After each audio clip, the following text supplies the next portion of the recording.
Hello, this is Nox and welcome to my Minecraft Let's Play video. Back inside my world again, and I've made some changes since the last time we were here. Been quite busy, so I'm going to show you around what we're doing, what I've done so far, and then we'll get on to the main topic of today, which is a fish farm. Okay, so come down here, you can see I've started on a portal. I still need a few more pieces there, and we have our little crafting area to keep all of the crafting materials, and I've actually got organised enough to actually have some storage, so things on the floor basically give me an idea of what's in all of the chests there, so it's all just organised without me having to use too many signs or item frames or anything. Here's the map from the original starting area. Now actually I'm based kind of over here-ish, but we will get this entire wall sorted with all my maps eventually, and I have found that there is a witch hut actually in the swamp area, which is fantastic, so I'll be looking at making that into a farm. I have got my own sort of design that I've used on a realm before, so I know that it works, so I will do that, and I will probably do a tutorial for that particular witch farm as well. Now, as you can see, obviously we've got quite a big taiga there, and it's the mega one, and on this side I found that there is a jungle area, and I found a jungle temple, which was kind of nice because it got me some redstone supplies. There's lots of tall birch trees actually over here, and there's a dark oak forest too, just in that area. And obviously I've got the desert here, so I just kind of need to find a savanna and a mesa at the moment, just for additional supplies for certain things.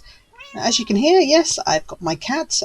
First cat I found actually over in the abandoned village just over there in the desert area. No idea what I'm going to call this cat, so if you've got any really cool suggestions, please put them in the comments below. And when I went off and found the jungle temple, I decided to bring a bird home. I don't actually know why I did this, because I've only had the bird a few days and it's already driving me insane. So once I've created an area outside to put some animals into a proper pen area and all designed up nicely, I think I'm going to be sticking the bird out there because it keeps making hissing sounds and making me think there's a creeper behind me when in fact there isn't.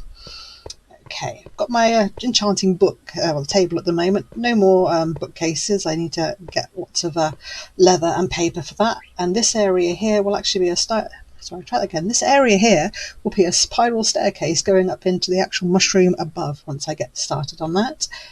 This is obviously for smelting. It's not connected, it is just 16 furnaces, so I'm only using the first few at the moment, but once I've got enough iron I will turn this into my own version of a super smelter, and possibly once I've got more space add another 16 behind, so there'll be 32. Now, to be honest, that works fairly quickly and will probably be sufficient for me, so I don't think I'll actually need to make anything much bigger than that.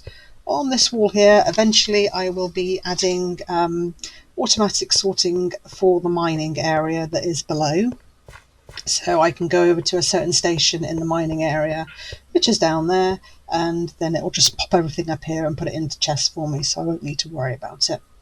Okay, what we'll do is we'll give you a show outside, show you what I've done out here and the sort of rough plan so far for the mushroom.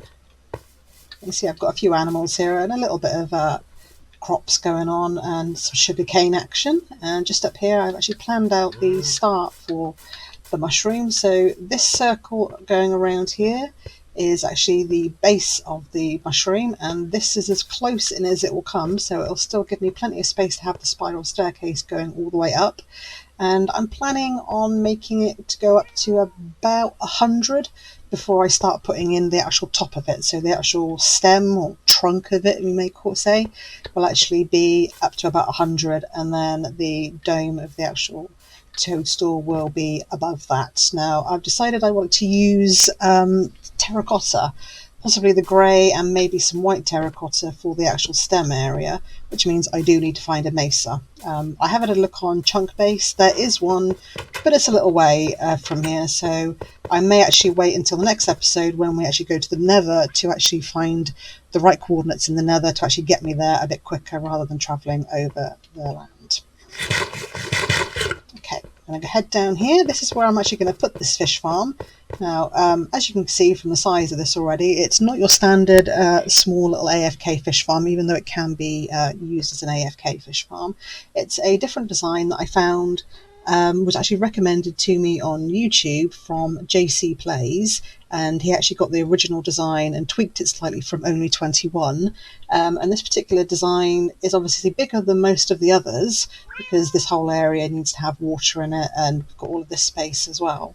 But the good thing with this that I actually really liked is the rod doesn't take any damage at all. You can just keep using it, and it means you basically don't need to waste a mending enchantment on a rod so that you can get books and other things from fishing, which I really liked. And it's actually quite a simple design. This area is just 7 by 7, so a 5 by 5 internal and 5 deep, and then I will just need to fill all of this up with water. The area around here, the cobble won't stay. That's I need to find a savanna. Part of the reason I need to find a savanna is because I want the acacia logs for here, and then eventually I'll dig out all of these sections in here, add some corals and some tropical fish behind some glass just to make it look pretty, and probably make this kind of look like a bit of a cave in here, and add some of the dead coral and things like that, just to texturize all the area up so it looks interesting around here. Okay, so we're going to get started on this, and I'm going to start with putting the water in first of all. Okay, there you go, we've got all the water in now, and now what we need to do is add a chest to here, just a single chest, and a sign on front of that chest. Try and do that without flooding everything too much anyway. There we go. Typical, get stuck. There we go. Crouch and place your sign on. Oops. And we do now need to actually waterlog that particular chest as well. So this should be relatively simple if I can just get the angle right. There we go, perfect. This is actually where you would be standing, and you'll actually put in the fishing rod onto the sign there. I did a test the other day and actually discovered that without any enchantments on a rod, in about 5 minutes you'll get around about 20 items from standard fishing. Using this particular farm with an unenchanted rod again, I got 37, so nearly double the amount, which is fantastic. Okay, so we need the chests now. If I take everything out, because I'm going to need this other chest as well that I've got all my supplies in. There we go.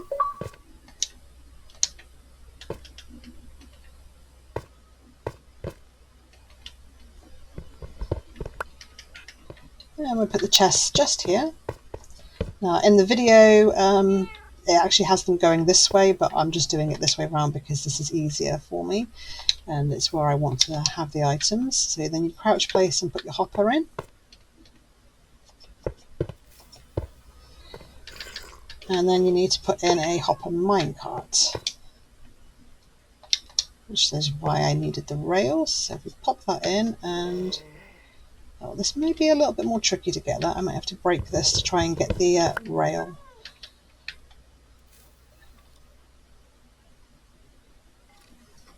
No, not that bit. I wonder if I can get it if I break that.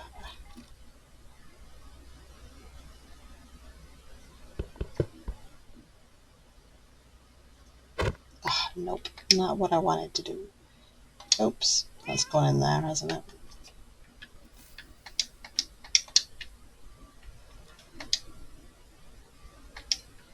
Let's try that again.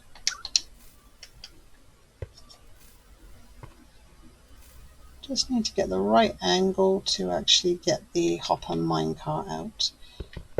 I wonder if coming down slightly might help. Got it, there you go. Just needed to change angles ever so slightly. I think that's one of the features that I would really like to see actually come into the Bedrock edition, is actually being able to let's have another one of those, is actually to be able to see where the hitboxes of certain things are. I do actually need another one because that's for my head. So I mean that sometimes is quite difficult to figure out, especially when you're trying to get a mob out of a minecart and not kill it in the process, or out of a boat. It can be kind of tricky. So pop that one there. That's just so that we can still open the chest and take the items out, but the lava, which will be going there momentarily, won't go everywhere. So just pop that in there. Oops, I forgot the sign. Okay, something you do need to do is add a sign over here, and that stops the lava from actually flowing down into the area. Now, as always, these things are a lot easier to do when you're actually in creative, because I didn't have any issues putting this all together in creative. But it's definitely not quite as straightforward when you're in survival.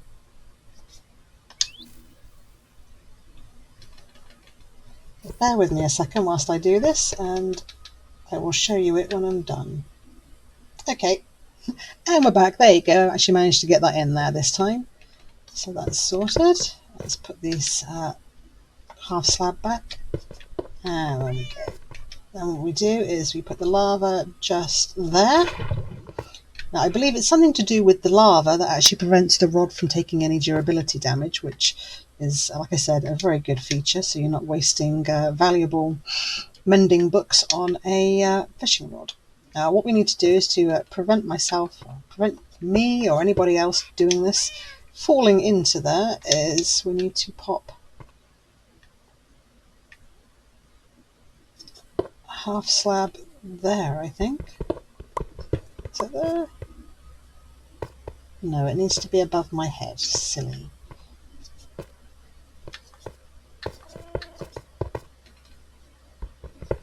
Needs to be in that spot. Don't fall in the lava, thank you.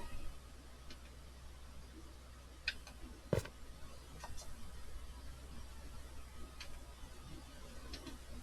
I do it this way around, there we go. That's better. But nope. Try using the correct tool. That's it. So that actually stops me from falling into the lava, which is an important part. Obviously I'll put something along there later to make sure I definitely don't fall in, and the only thing I need to get, which I have actually forgotten to get completely, is actually a fish. You do need a fish for this, so to just go get a fish, any fish, salmon, cod, whatever you've got, and pop it in there. Let's see, yeah, let's see if I can go find one, because there's a river not far from here. Okay, there we go. Let's just see if I can catch one of these guys. Oh, I did not want to do that. I don't think I did anyway. Catch him. Oh, I caught him and I let him go. Come back here. I need you. Get in my bucket. Get in my bucket. Oh, yeah, breathing is kind of necessary. Why is he falling out of the bucket?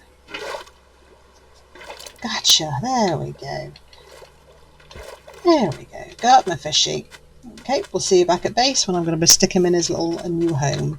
Now, the good thing actually with fish like this, when you catch them, you don't need to use a name tag on them, because they don't despawn like any other passive mob. Once you've actually interacted with it, they won't despawn. So like my cows and my sheep won't despawn. And oh, I haven't actually shown you, but I've got some skelly horses here. I actually had the 4 horsemen turn up. Unfortunately, one of the horses died in the process of me capturing them, but we still have 3 of them.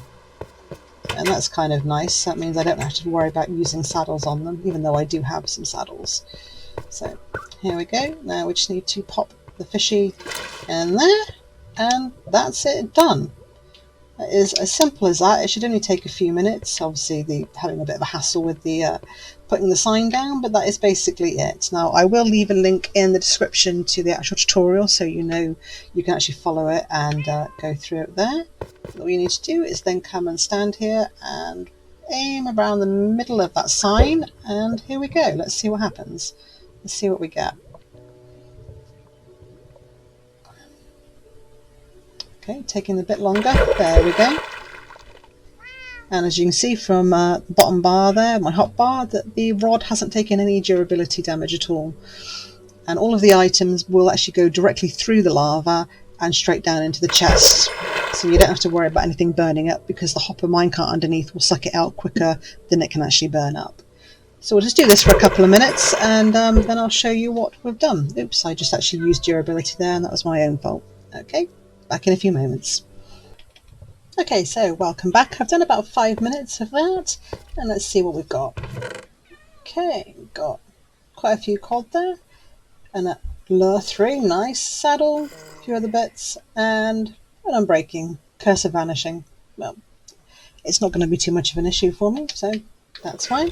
But that is how the fish farm works, and it's nice and simple. Like I said, I will be getting some acacia around here, and then once I can get some silk touch, I will bring in some coral and other things in the area as well. Obviously, I still need to find some silk touch yet for that particular part of the operation. Is it daytime or nighttime? It's nighttime, so we're going to have a quick sleep, and then I can show you the sort of plans I've got out there. Actually, hold on a second. Did my cat bring me anything? Ah, he brought me some chicken. Good kitty. You're a good kitty. Come on in. There we go. Just get you to come and sit down again. I am definitely getting rid of that bird. I don't know why I thought it would be nice to have a nice colourful bird. You are a pain in the butt, bird. Pain in the butt.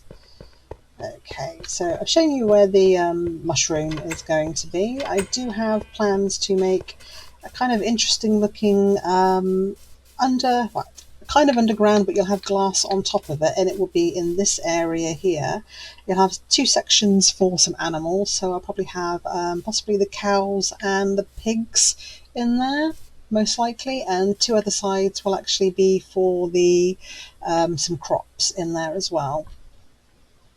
Now, when it comes to the sheep will stay in there for now, but I will make a proper wool farm, and once I can get all the different colours as well, which obviously means I'm going to need a flower farm and find all the flowers and colours that I need. So there's lots of different things to be getting on with. I think some of my main focus, obviously, if I'm heading towards the nether in the next episode, I mean, my armour is nice. Yes, I do have some nice shiny iron armour, but it would be nice to be in some diamond armour, so I'll be going over to the village over there again and seeing if I can get some of those villagers into trading into for the armour, for the tools and other things. So it'll be a start on a trading area, and once I've got this stuff from the nether, like some soul sand, I can actually make a village breeder, which means I can then make other things such as iron farms, which I'm going to need, and I need a couple of villagers for the pillager outpost as well, so I can turn that into a raid farm. So obviously once I've got the raid farm sorted out, the fish farm down there will be pretty much null and void. I won't really need it because of the amount of stuff you can get from a raid farm. Like I said, I will put a link in the description for the video for that, so you can see how to do it yourself. And I think that will be it for today. So, oops, there we go. Let's not get a big close-up of my face. Thank you very much for tuning in today. And if you've got any suggestions for the name for the cat, or possibly even the bird, please do leave it in the comments below. And once I can find a name tag, I will look at naming them and giving you a shout out for actually the suggestion as well. So thank you very much, and I will see you in the next one. This is Nox signing out. Bye-bye.